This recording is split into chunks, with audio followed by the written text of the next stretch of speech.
যারা গত সংসদ নির্বাচনে যারা আমার পাশে থেকে সকল প্রকার সহায়তা করেছে এবং দোয়া করেছেন, আজকে মাননীয় প্রধানমন্ত্রী যে প্রত্যাশা নিয়ে, যে আশা নিয়ে আগামী বাংলাদেশ, নতুন বাংলাদেশের স্বপ্ন নিয়ে জেলা প্রশাসকের দায়িত্ব আমার উপর অর্পণ করেছে, আমি আজকে আমার সমস্ত নেতৃবৃন্দকে সাথে নিয়ে, জেলা প্রশাসক এবং পুলিশ মহোদয়কে সাথে নিয়ে আমি আজকে আনুষ্ঠানিকভাবে দায়িত্ব নিচ্ছি। আমি পাশাপাশি ধন্যবাদ জ্ঞাপন করছি আমাদের মাননীয় আইন ও বিচার সংসদ বিষয়ক মন্ত্রী শ্রদ্ধেয় নেতা জনাব অ্যাডভোকেট আসাদুজ্জামানকে, যিনার সকল প্রকার প্রত্যাশা সহযোগিতা নিয়ে আগামীতে আমরা আরও যে সাবেক আমাদের দুইজন প্রার্থী ছিলেন,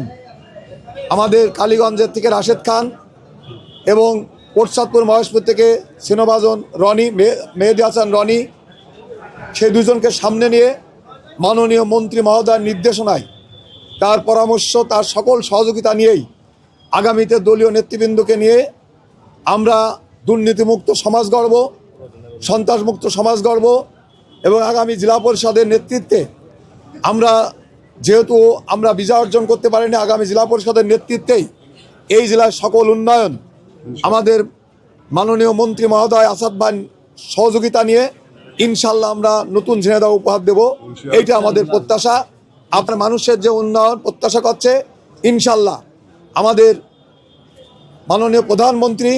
গত কয়েকদিন আগেও ওনার সাথে আমার কথা হয়েছেন, উনি যে স্বপ্ন দেখছেন,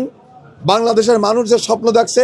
ইনশাল্লাহ ঝিনাইদহের মানুষের সেই স্বপ্ন বাস্তবায়ন করার জন্যই মাননীয় মন্ত্রী মহোদয়ের নেতৃত্বে আমরা 3 জন সহ দলীয় নেতৃবৃন্দ নিয়ে আমরা কাজ করব। সাংবাদিক ভাইদের আজকে উপস্থিত হওয়ার জন্য ধন্যবাদ জানাচ্ছি।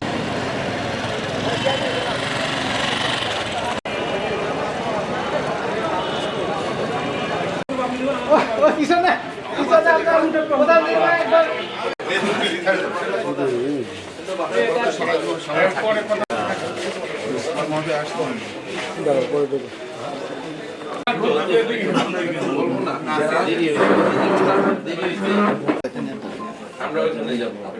সেরিমনিয়াল ইস্যু আছে। প্রথম গিয়া মুরব্বিরা সোফায় বসুক, চারিপাশে সোফা দেয়া সেবার জন্য আমরা দোয়া করব যে আপনি যেন এই